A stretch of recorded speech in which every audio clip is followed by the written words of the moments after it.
It wasn't the flash of the paparazzi's cameras that blinded Eleanor Vance that night.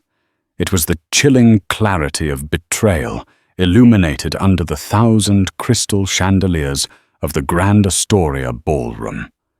She stood beside her husband, billionaire tech mogul Julian Vance, a perfect picture of high society grace in vintage Chanel, her hand resting protectively on the gentle curve of her pregnant belly.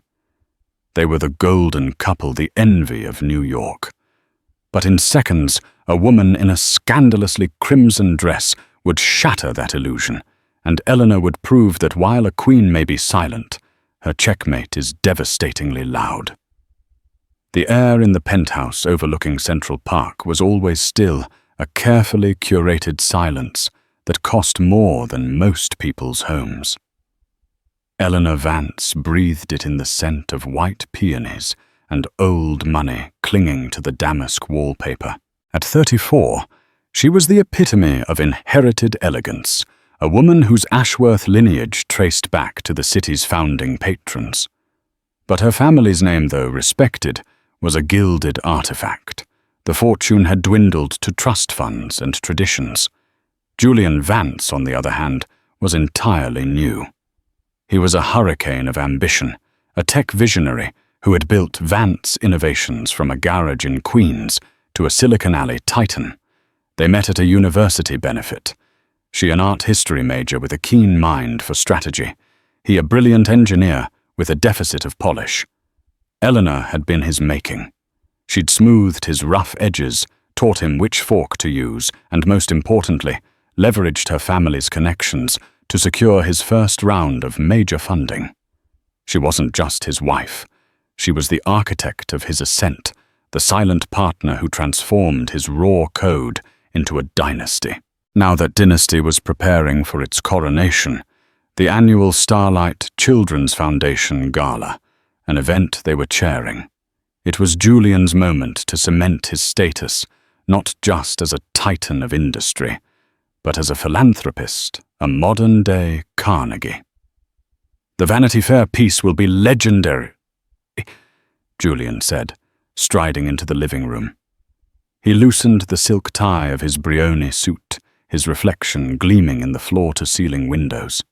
He kissed the top of Eleanor's head, a gesture that had once felt intimate, but now felt like a perfunctory branding of property. "They're calling it the Vance era." "It's wonderful, darling," Eleanor murmured, turning a page of her book. Her heart no longer fluttered when he entered a room. Instead, a quiet, cold watchfulness had taken its place. The change had been gradual. It started with late nights at the office that stretched into early mornings. Then came the hushed phone calls, the scent of an unfamiliar perfume, Chanel Num. 5. A classic, but not her classic, lingering on his suit jackets. He bought her a Patek Philippe watch, exquisitely diamond-encrusted, after a week-long business trip to Geneva, from which he returned with a tan too perfect for boardrooms. He became more attentive in a showy, guilty way, like a magician distracting the audience with one hand while the other performs the trick. Eleanor was no one's fool. The Ashworths might have lost their fortune, but they had never lost their shrewdness.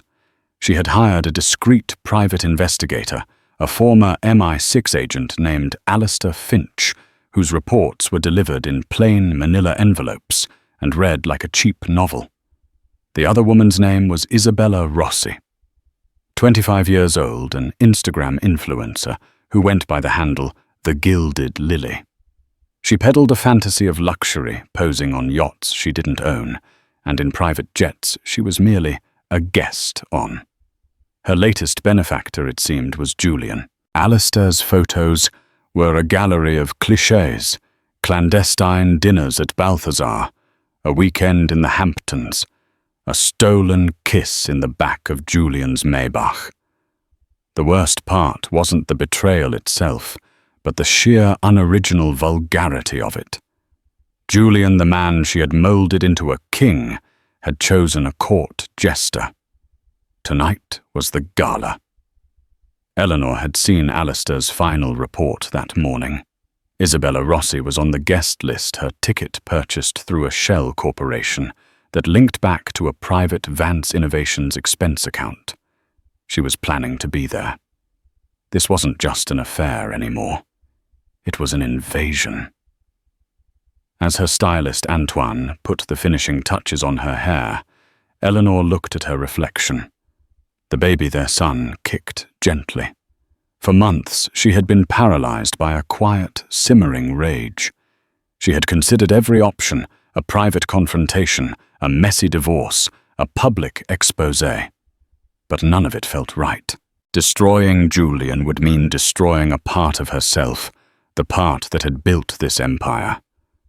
But as she clasped the Ashworth pearls around her neck, the only significant piece of jewelry she had left from her family, a different idea began to form. It was radical, terrifying, and utterly final. It wasn't about revenge. It was about legacy. Her son would not be raised in the shadow of a scandal, nor would he inherit a kingdom built on a lie. He would inherit a name cleared of its tarnish, and a future secured by his mother's strength, not his father's fortune. Perfect Madame Vance Antoine, said his voice reverent. Eleanor met her own eyes in the mirror. They were clear and cold as glacial ice. Yes, she said softly, her hand once again resting on her belly. It will be. Downstairs, the custom Rolls-Royce Phantom was waiting. Julian stood by the door, resplendent in a Tom Ford tuxedo. He smiled, a perfect camera-ready smile. "Ready to own the night, my love?" he asked, offering his arm. Eleanor took it, her touch light as a feather. "More than you know, Julian," she replied, her voice a silken promise. "More than you'll ever know." The Grand Astoria ballroom was a symphony of excess. Light from the chandeliers fractured through thousands of champagne flutes, scattering rainbows across the faces of New York's elite. The low hum of conversation was a currency of its own, a blend of stock tips, political gossip, and discreet character assassinations. At the center of it all stood Julian and Eleanor Vance, greeting their guests with practiced perfection. Eleanor moved through the crowd like a galleon in calm waters, her vintage Chanel gown shimmering a serene smile fixed on her face. She exchanged pleasantries with hedge fund managers and aging socialites, her voice never wavering. She was an Ashworth. She was born for this. Public poise was a language she had mastered before she could read. Inside, however, a storm was gathering. Every new face that appeared at the grand entrance sent a jolt of anxious electricity through her veins. She was waiting. Julian was in his element, basking in the adoration. He clapped men on the back, kissed ladies' hands, and spoke animatedly about Vance Innovations' new philanthropic arm. He was playing the part of the benevolent king, oblivious to the fact that his kingdom was built on a fault line. "Eleanor, you look radiant," cooed Beatrice Croft, a woman whose face was pulled so tight it seemed a stranger to emotion. "Pregnancy suits you." "Thank you, Beatrice." "We're very excited," Eleanor replied, her smile not quite reaching her eyes. Then she saw her. Isabella Rossi made an entrance, not a quiet arrival. The crowd parted for her, as if she were a celebrity, though most of them had no idea who she was. She wore a gown of screaming crimson silk, a color so audacious in this sea of tasteful navy and black that it was an act of war. It was cut low in the front and high on the thigh, a dress designed not for elegance, but for impact. Her dark hair was styled in glamorous waves, and her smile was a predatory slash of red lipstick. She wasn't just attending, she was making a statement. She drifted through the ballroom, a shark in a shimmering fish tank, her eyes scanning, searching until they locked onto their target, Julian. Eleanor felt Julian stiffen beside her. A flicker of panic crossed his face before it was replaced by a mask of indifference. He turned his back slightly, pretending to be engrossed in a conversation with the senator. But it was too late. The serpent was in the garden. Isabella didn't approach them. That would have been too obvious. Instead, she began to work the room with a terrifying social prowess. She laughed with a young tech billionaire, charmed a grizzled oil tycoon, and posed for a selfie with the editor of Vogue, who looked both intrigued and appalled. She was building a power base, drawing the room's energy and attention toward herself, pixel by pixel, conversation by conversation. The whispers started almost immediately. "Who is that?" "Some influencer, I think. My daughter follows her." "What is she doing here?" "She looks conspicuous. I heard she came with Mark Renshaw, but she hasn't spoken to him all night." Eleanor watched a cold knot tightening in her stomach. This was worse than she had imagined. Isabella wasn't just a mistress content with lavish gifts and secret weekends. She wanted a throne. Tonight was her coup d'etat, a journalist from the New York Post's infamous Page 6. A man named Barry Fleet with a nose for scandal sidled up to Eleanor. "Mrs. Vance, quite a turnout." He began, his eyes flicking over to Isabella. "Your husband has certainly brought a diverse crowd together." Eleanor's smile became a shield. "The Starlight Foundation is a cause that unites people from all walks of life, Barry." Of course, he set his own smile thin and knowing. "And who is that lovely lady in red?" "She seems to be the talk of the evening." Before Eleanor could formulate a dismissive reply, Julian reappeared, his arm sliding possessively around her waist. "Barry, good to see you. Don't you have some real news to cover?" His tone was light, but his grip on Eleanor's waist was tight, a silent warning. "Just admiring the view," Julian Barry said, giving a small, insolent bow before melting back into the crowd. "Who invited her?" Julian hissed into Eleanor's ear, his voice low and furious. Eleanor pulled away slightly, her gaze unwavering.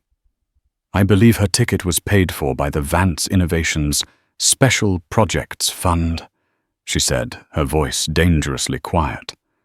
"An account I'm sure you're familiar with." The color drained from Julian's face. The realization that Eleanor knew hit him with the force of a physical blow.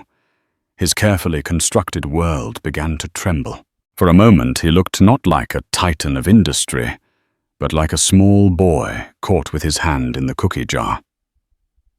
"Eleanor, It's not what you think," he stammered. "Isn't it?" She replied, her voice like chipping ice. "We can discuss what I think later. Right now you have a speech to give. You are after all the man of the hour." She turned and walked away, leaving him standing alone in the center of the room, the whispers of the crowd swirling around him like smoke. The grand charity gala. His night of triumph was rapidly becoming a stage for his public execution. And the executioner, he was slowly realizing, might not be the girl in the red dress, but the wife in the vintage Chanel. The dinner service was a masterpiece of culinary art, but the food on the $1,000 plates went largely untouched. The atmosphere in the ballroom had shifted from festive to fraught. Every eye was either on the head table where Julian sat rigidly beside a glacially composed Eleanor, or on Isabella Rossi, who had strategically seated herself at a prominent table near the stage, holding court like a conquering general. When the time came for the keynote address, a hush fell over the room. The CEO of the Starlight Foundation introduced Julian, listing his accomplishments in a glowing tribute that, under the circumstances, sounded like a eulogy. Julian walked to the podium, squaring his shoulders and forcing a smile. He was a gifted public speaker, his charisma a tangible force that had won over boardrooms and investors alike. He began his speech, his voice smooth and confident, speaking of innovation responsibility and the power of giving back. For a few minutes, it seemed he might just pull it off, that he could use his sheer force of will to wrestle the night back under his control. Eleanor watched him from her seat, her expression unreadable. She felt a pang of something, not pity but a mournful sense of loss for the man he used to be, for the partnership they once had. He was a brilliant man, but his ego had become a fatal flaw, a crack in his foundation that was about to bring the whole edifice crashing down. He was reaching the crescendo of his speech. And so I am immensely proud to announce a personal pledge from the Vance family. A commitment of $50 million to build a new pediatric research wing. The applause started to swell, but it was cut short by a sudden movement. Isabella Rossi was on her feet. She moved with a liquid grace, gliding towards the stage. Security personnel shifted, unsure of how to react. This was a charity gala, not a political rally. She looked distressed, vulnerable, a stark contrast to her predatory circling earlier. She stopped at the base of the small stairs leading to the stage, her hand resting on her stomach. Her crimson dress under the focused stage lights looked like a splash of blood. "Julian," she said, her voice trembling, but carrying across the silent ballroom, thanks to the ambient microphones. "Julian, you can't." Julian froze, his mouth half open. The teleprompter scrolled on, but he had lost his place, lost his composure, lost everything. The entire room held its breath. This was no longer a gala. It was a theater of humiliation, and everyone had a front row seat. "I'm sorry," Isabella continued, tears now streaming down her artfully made-up face. "I can't let you do this. I can't let you stand up there and talk about family and children, not without acknowledging our family, our child." A collective gasp swept through the ballroom. The sound was like the sea pulling back before a tsunami. Cameras which had been respectfully lowered were now raised. The flashes began a frantic, merciless strobe effect, capturing Julian's stunned face, the tears on Isabella's cheeks, and the horrifying, beautiful spectacle of a man's world ending in real time.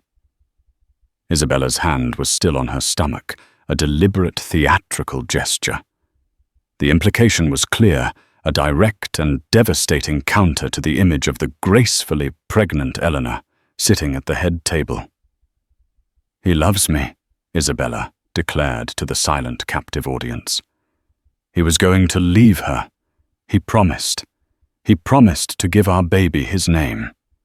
Every word was a perfectly calibrated missile. Julian was paralyzed, a statue of a man caught between his pristine wife and his volatile mistress. He looked wildly from Isabella to Eleanor, his eyes pleading.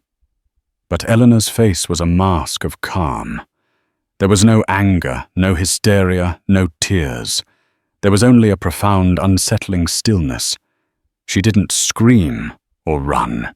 With the poise of a queen abdicating a throne she no longer wanted. "Eleanor." Vance rose to her feet. The rustle of her Chanel gown was the only sound in the cavernous room. She looked at Julian, her eyes holding his for a long, final moment. In them, he didn't see hatred. He saw something far worse: dismissal. It was the look of a creator deciding her creation was a failure and was ready to tear it down and start again. Without a word, she turned her back on him, on Isabella, on the entire gawking spectacle, and walked. She didn't hurry. Her steps were even and deliberate as she proceeded toward the grand exit, her head held high. The crowd parted for her once more, but this time it was with a mixture of awe, pity, and terror.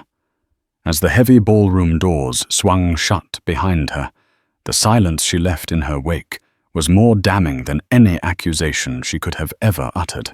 Julian Vance was left on the stage, exposed and utterly alone.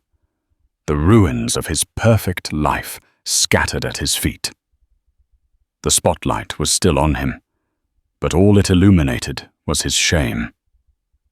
The chauffeur, a stoic man named Thomas, who had driven for the Ashworth family for 30 years, saw Eleanor emerge from the Astoria's grand entrance.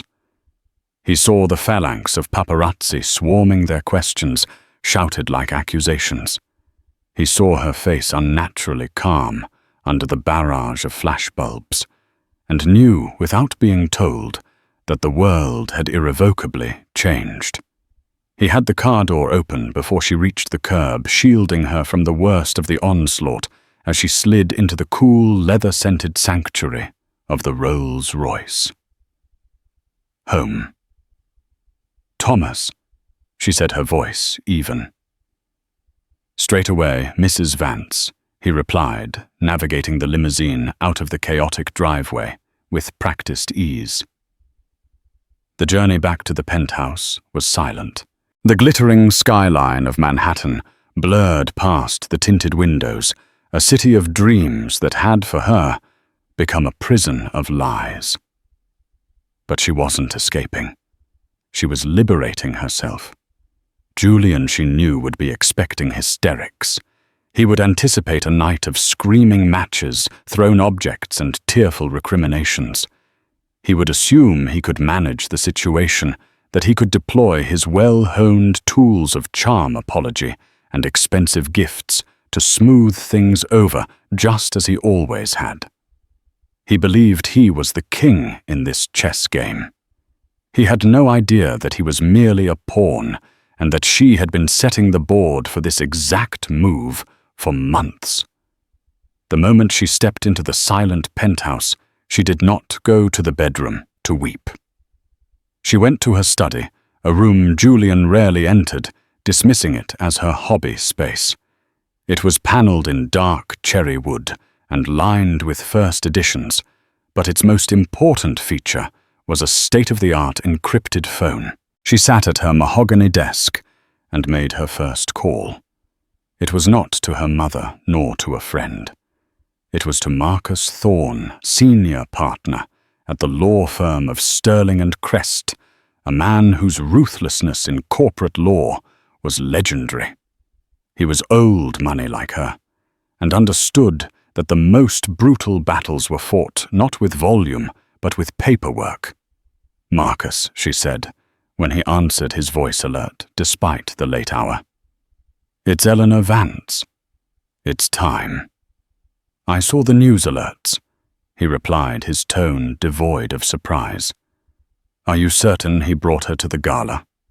Eleanor said simply, which told him everything he needed to know about the depth of Julian's arrogance and disrespect.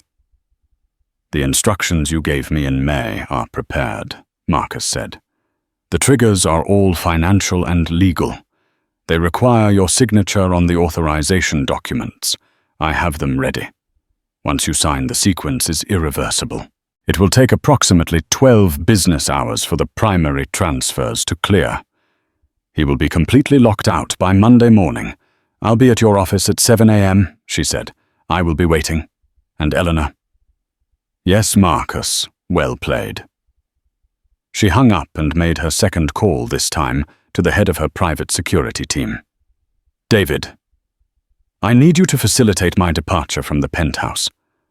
I will be leaving within the hour. I will not be returning. Please ensure Mr. Vance is not able to contact me. Change all my numbers. My destination is the safe location we discussed." Her third call was to Alistair Finch, the investigator. "Alistair, I need the complete file. Everything you have on Isabella Rossi. Her financials, her associates, any documented falsehoods in her public persona. And one more thing, find out if she's actually pregnant. I need definitive proof one way or the other."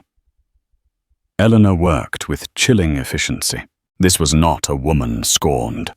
This was a CEO executing a hostile takeover of her own life. For the past 6 months, ever since Alistair's first report had landed on her desk, she had been meticulously preparing for this moment. While Julian was distracted by his affair and his preparations for the gala, Eleanor, with the help of Marcus Thorne, had been quietly restructuring their entire financial world. The narrative Julian believed was that he was the sole genius behind Vance Innovations. The reality was that Eleanor, using the power of attorney he had foolishly granted her years ago during a complex international merger, had become the ultimate authority. She had established a series of nested holding companies and family trusts ostensibly for tax purposes and estate planning for their unborn son. Julian, bored by the minutiae of legal and financial structuring, had signed every document she'd put in front of him, eager to get back to designing new algorithms and basking in the glow of public adoration. He had no idea that the majority of his personal shares in Vance Innovations, his vast real estate portfolio, and his liquid assets were not in fact in his name.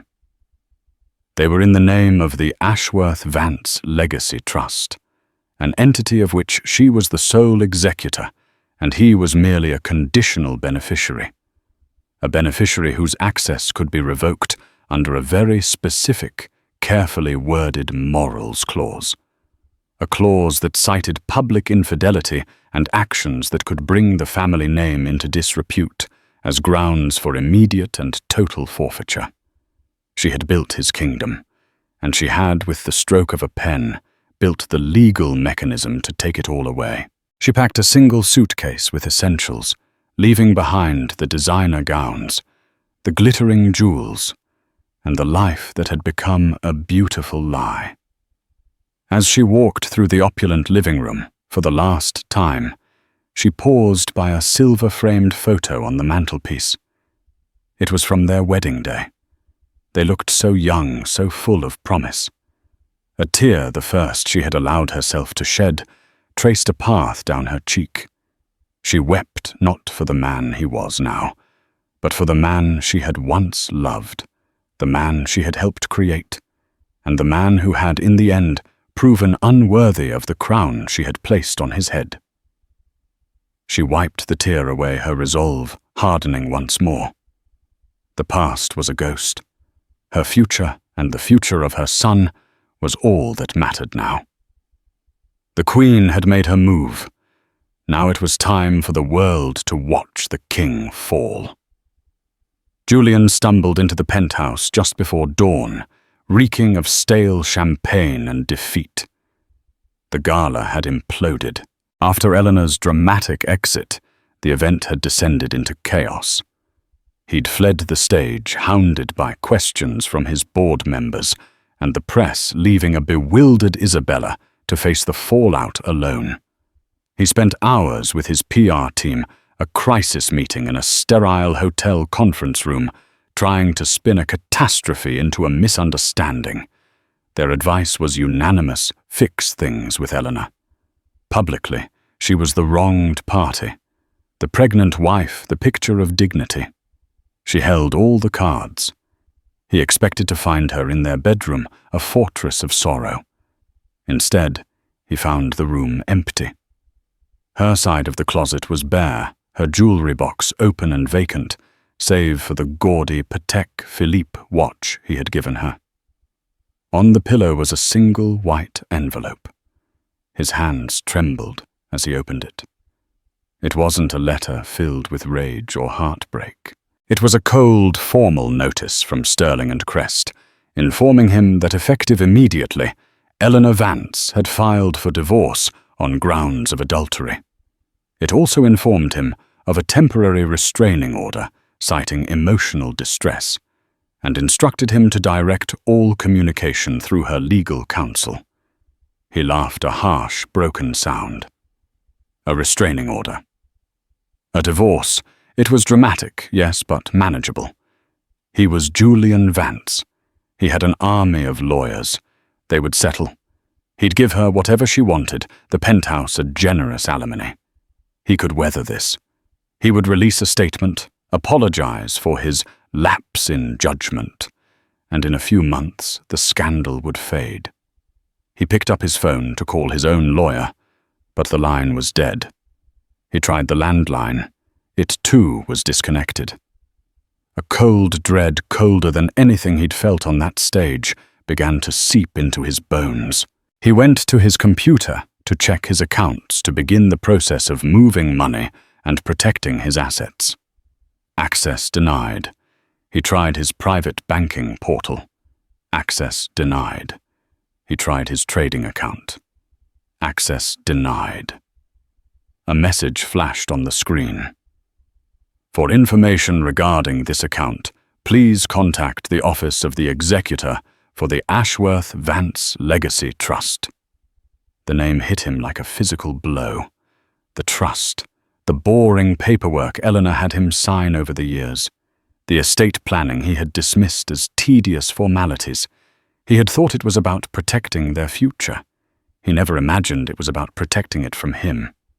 Meanwhile, across town, in a sun-drenched suite at the Carlisle, a hotel chosen for its legendary discretion, Eleanor was signing the last of the documents Marcus Thorne had prepared. The suite was her temporary command center, and Marcus, a portly man with eyes as sharp as a hawk's, sat opposite her. "The sequence is initiated," Marcus confirmed, stacking the signed pages into a neat pile. At 9:00 a.m. Eastern Time, the Morals Clause forfeiture protocol within the Legacy Trust was activated. It was triggered by no fewer than 200 separate verified news articles from accredited publications detailing last night's events. The evidence is, to put it mildly, overwhelming. He explained the brutal mechanics of the trap she had laid. First, the transfer of all liquid assets from your joint accounts into the primary trust account. That completed an hour ago. He is, for all intents and purposes, without cash. His credit cards, which are tied to those accounts, will be declined. Eleanor nodded, her face impassive. Second, Marcus continued, is the seizure of transferable assets.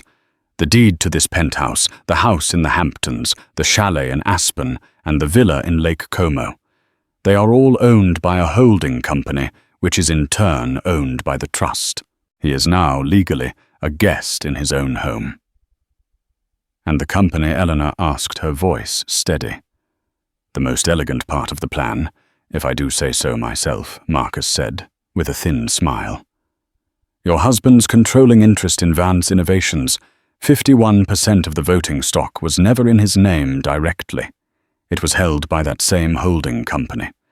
As of this morning, you, as the sole executor of the trust, control that 51%.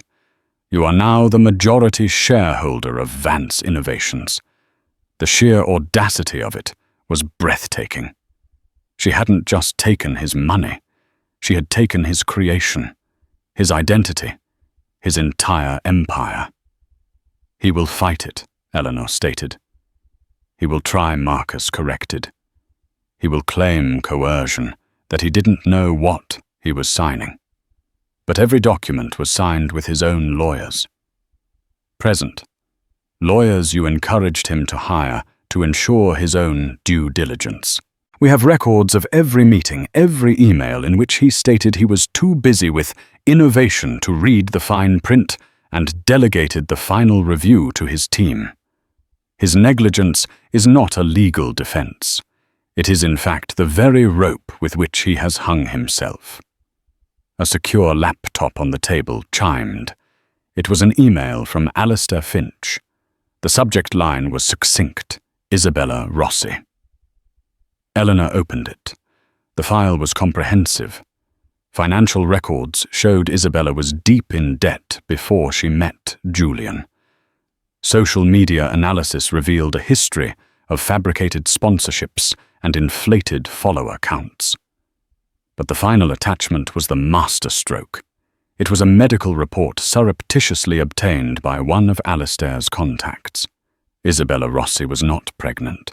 She had never been pregnant. The entire public spectacle, the tears, the hand on her belly, it was all a calculated performance, a desperate high-stakes gamble to force Julian's hand. Eleanor saved the file.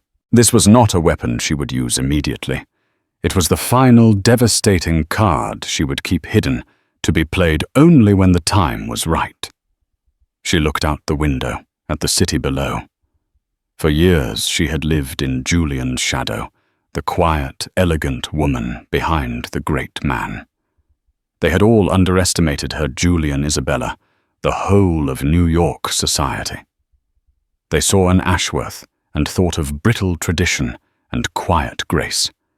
They never bothered to look closer and see the mind of a Wall Street predator, the patience of a master strategist, and the will of a survivor. "What is your first move as head of the company?" Marcus asked, bringing her back to the present. Eleanor's gaze was fixed on the Vance Innovations Tower, its gleaming spire a monument to the man she had both built and broken. "My first move," she said, her voice laced with steel, "is to make a donation." Monday morning dawned over Manhattan gray and indifferent. For Julian Vance, it felt like the beginning of a war.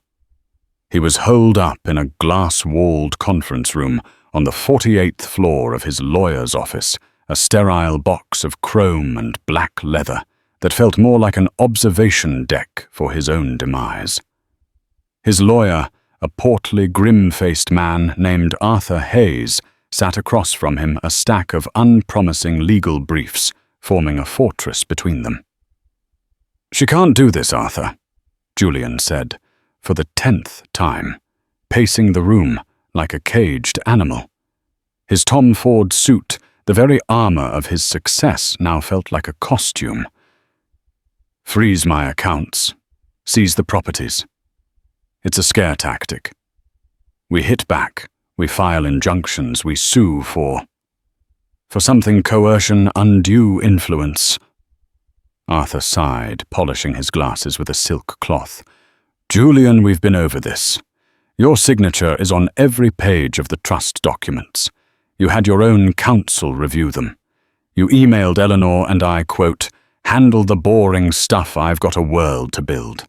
Legally, her position is ironclad. She built a cage and you walked into it, signed the lock, and handed her the key." Julian scoffed, running a hand through his disheveled hair. "She's just angry. This is an emotional play. She'll calm down. Once she realizes what she's doing to the company, to our legacy." He was cut off by the large television screen, mounted on the wall. It was tuned to a financial news network, the volume a low murmur. A breaking news banner flashed in crimson across the bottom of the screen. The anchor, a woman with a severe haircut and a serious expression, looked directly into the camera. "We are getting stunning news this morning from the world of philanthropy," she announced, her voice resonating with managed excitement. The Starlight Children's Foundation, which just this weekend held its annual fundraising gala, has confirmed it has received a single anonymous donation of an unprecedented scale. "We are talking about a gift that will fundamentally alter the landscape of pediatric medical research for decades to come." Julian stopped pacing, a flicker of annoyance on his face. "Who cares about some charity donation? Turn that off." But Arthur held up a hand. His eyes narrowed at the screen. "Wait," he said, a new tension in his voice. The anchor continued, "While the source remains anonymous, sources familiar with the transaction have confirmed the donation is comprised of a massive block of stock in one of Silicon Alley's giants, Vance Innovations, as well as the full liquidated value of several high-profile real estate assets, including a penthouse overlooking Central Park and a waterfront estate in the Hamptons. The air was sucked out of the room. Julian stood, frozen, his mouth agape. The penthouse, the Hamptons house, his stock. It couldn't be. It was a coincidence, a bizarre, impossible coincidence. The total value of the donation, the anchor paused for dramatic effect, is estimated to be a staggering $1.8 billion. A gasp was audible from the newsroom floor.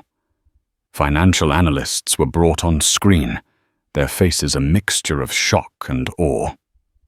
They speculated wildly. Was it a foreign government, a reclusive tech billionaire liquidating their fortune? The sheer audacity of the move was all anyone could talk about. Julian's phone, which had been buzzing intermittently with calls from his panicked board members, suddenly lit up with a notification. It was from the Wall Street Journal. His heart hammered against his ribs as he read the headline, the words, searing themselves into his brain. Eleanor Ashworth Vance revealed as mystery donor in 1.8B. Philanthropic coup. Seizes control of Vance Innovations. He sank into a leather chair, the phone slipping from his nerveless fingers. Arthur picked it up and read the first few paragraphs aloud, his voice a monotone dirge. In a move that has stunned the financial world, Eleanor Ashworth Vance, wife of embattled tech mogul Julian Vance, has been confirmed as the sole source of the record-breaking donation. Citing a morals clause within the Ashworth-Vance Legacy Trust, of which she is the sole executor, Mrs. Vance assumed control of all marital assets following Mr. Vance's public infidelity at Saturday's gala. Her first and thus far only official act has been the complete transfer of those assets to charity.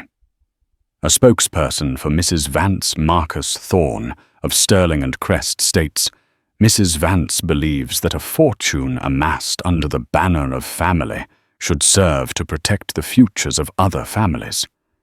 This donation will honor the original intent of the Starlight Foundation, a cause she has always held dear. It wasn't a scare tactic. It was an execution. He hadn't just been outmaneuvered. He had been gutted, erased.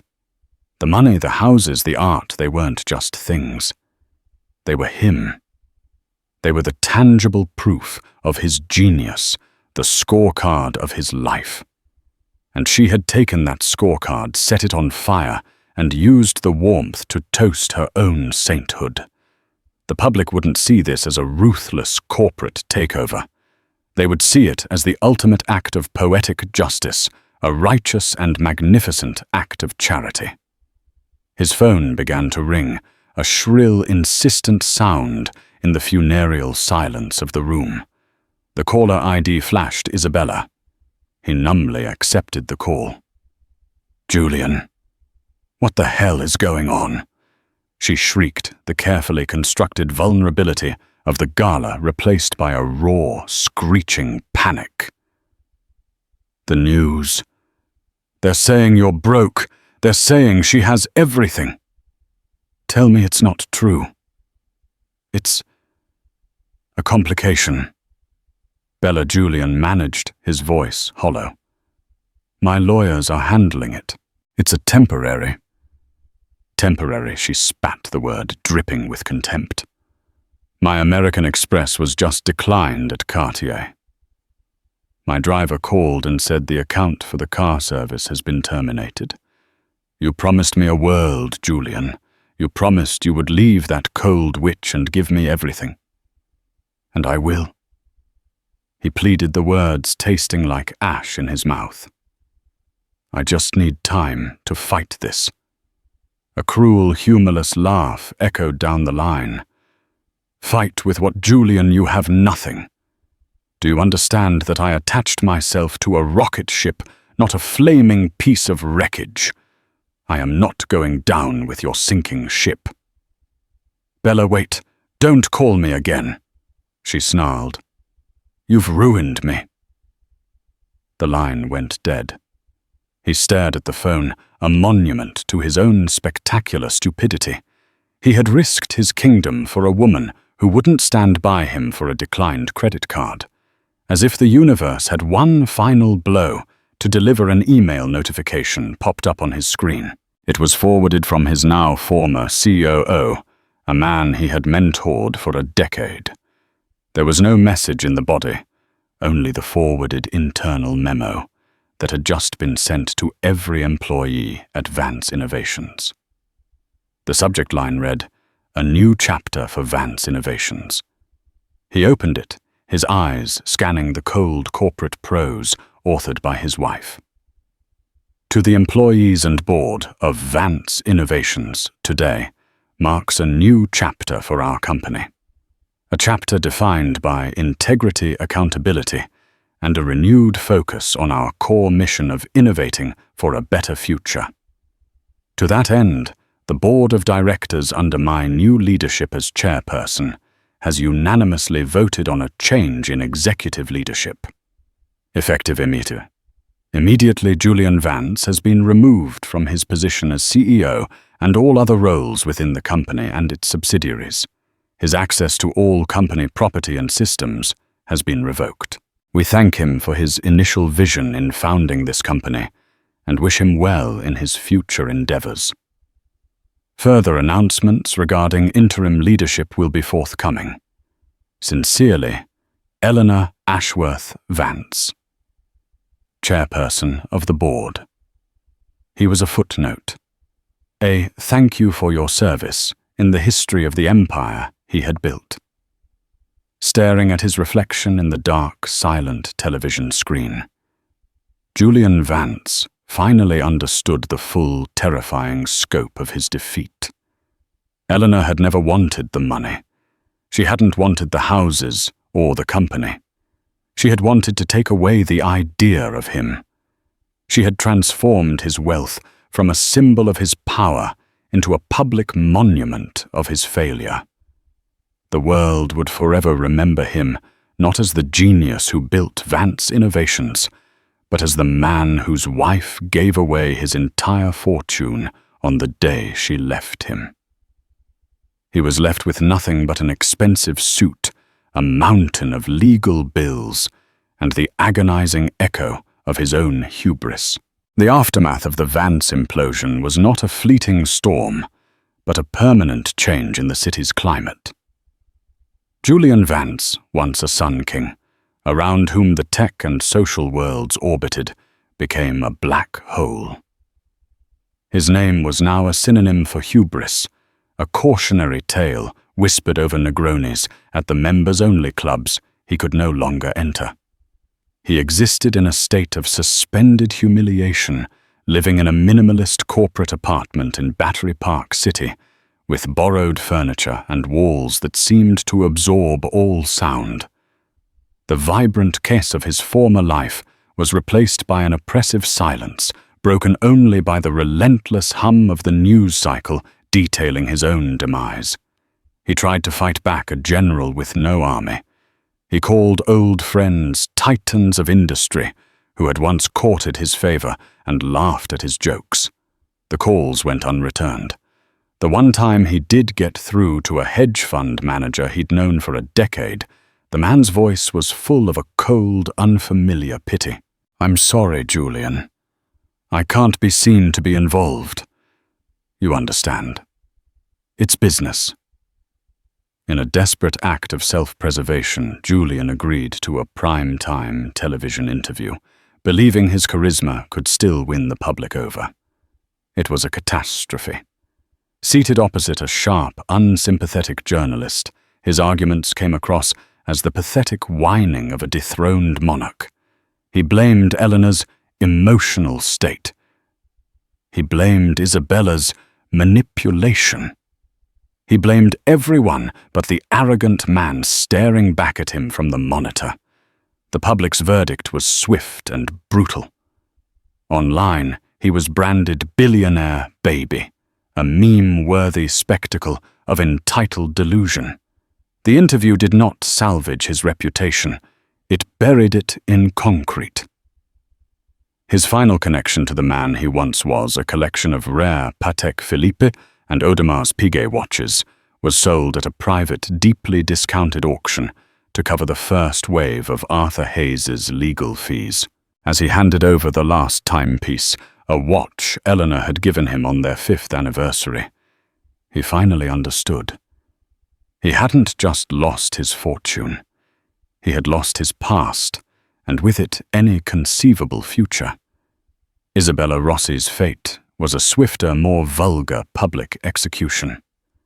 Alistair Finch's perfectly timed leak to the New York Post landed with the subtlety of a grenade. The headline on page 6 screamed, "Gilded Lily's baby bombshell, a blatant, bogus bluff." The article was a masterpiece of journalistic savagery, complete with excerpts from the leaked medical report and quotes from insiders who described her as a predatory social climber. Her digital empire crumbled overnight. The comments on her Instagram, once filled with adoration, became a torrent of ridicule and hate. Her brand, built on a foundation of aspirational fantasy, became toxic waste. Within a week, her accounts were deleted. Isabella Rossi simply vanished, her spectacular ascent matched only by the breathtaking speed of her fall.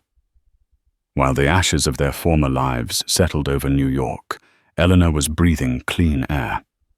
She had retreated to a sprawling but understated stone manor in the Hudson Valley, a property purchased discreetly through a trust.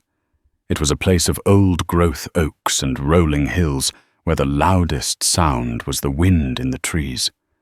The manicured silence of the Park Avenue penthouse had been a void. The natural quiet of the countryside was a presence, a healing force. She was not, however, in hiding. She was in command.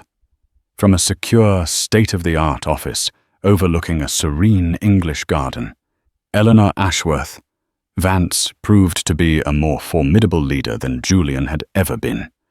She did not rule through charisma and grand pronouncements, but with quiet competence and lethal precision. Her first major directive as chairperson was to cancel 3 of Julian's most expensive ego-driven moonshot projects, redirecting the massive R&D budget towards sustainable technologies and a new data ethics division. It was a move praised by the market as both fiscally responsible and forward-thinking. The stock, after its initial chaotic plunge, began a steady, confident climb. She appeared only once via a crisp, pre-recorded video to the shareholders, her presence calm, authoritative, and visibly pregnant. The message was clear. Vance Innovations was under stable visionary leadership. The era of the reckless boy king was over. The reign of the queen had begun. One crisp autumn afternoon, as a tapestry of red and gold leaves covered the lawns, Marcus Thorne's black sedan crunched up the gravel driveway. He found Eleanor in the library, a fire crackling in the hearth, a cup of herbal tea in her hands. She looked serene, the sharp edges of her city persona softened by the peaceful surroundings and the gentle curve of her pregnancy. "It's done," Marcus said, placing a slim leather folio on the antique table beside her. He signed the final divorce papers this morning. He contested nothing. Frankly, he has nothing left to contest with. Eleanor opened the folio. Her eyes scanned the legal language that formally dissolved her marriage, her expression unreadable. She picked up the pen Marcus offered. Her signature, Eleanor Grace Ashworth, was fluid and decisive. She had deliberately dropped the Vance. "What will become of him?" she asked, her voice devoid of either malice or pity. It was a simple question of logistics. Marcus adjusted his tie. "He's a ghost. The cautionary tale we discussed. His lawyers have dropped him. The last I heard, he was trying to pitch a new app to some third-tier venture capitalists in a coffee shop in Brooklyn. No one is investing. The name Vance is now radioactive. He has no capital, no credibility, and no allies. A quiet finality settled in the room. This was the end of the story. Eleanor felt a faint, ghost-like pang of sorrow, not for the man Julian had become, but for the brilliant, ambitious young man she had once loved and helped build. That man was long gone, consumed by the very ego she had helped to inflate. After Marcus left, Eleanor walked out into the cool, late-afternoon air, her hand resting on her belly. Her son kicked a strong, reassuring movement. She had wondered in the quiet of the night if her actions had been too cold, too destructive. But looking out over the tranquil valley, she knew she had done the right thing. This wasn't an act of revenge. It was an act of purification. She had not destroyed a legacy. She had saved it from corruption. Julian's fortune built on her strategy, and his genius had become a monument to his arrogance. By giving it away, she had transformed it into a force for healing, for hope for children who needed a future. She had taken a story of sordid betrayal and turned it into a legend of philanthropy. Her son would not be born a Vance heir to a tarnished name and a litigious, scandal-plagued fortune. He would be an Ashworth, and his inheritance would not be a stock portfolio but a story. The story of his mother, a woman who, when her kingdom was threatened by a faithless king, chose not to wage a bloody war, but to simply sign it all away to a better cause, and in doing so build a new, truer, and far stronger one for him in its place. The sun was setting, casting long shadows across the lawn, but for Eleanor Ashworth and her son, it was a new dawn. What an incredible story of betrayal, intelligence, and ultimate empowerment. Eleanor Vance's journey shows us that the most devastating response to disrespect isn't loud, emotional revenge, but quiet, strategic brilliance. She didn't just get even. She rewrote the entire game, turning her husband's fortune into a force for good and reclaiming her own narrative in the most powerful way imaginable. It's a gripping reminder that true strength often lies in foresight, dignity, and the courage to burn down a gilded cage to set yourself free. What do you think? Was Eleanor's move a masterstroke of justice or a cold, calculated act of destruction? What would you have done in her position? Let me know your thoughts in the comments below. I read every single one. If you were captivated by this story, please hit that like button. Share it with someone who appreciates a story of epic revenge, and most importantly, subscribe to the channel for more true-life dramas you won't want to miss. Thank you for listening.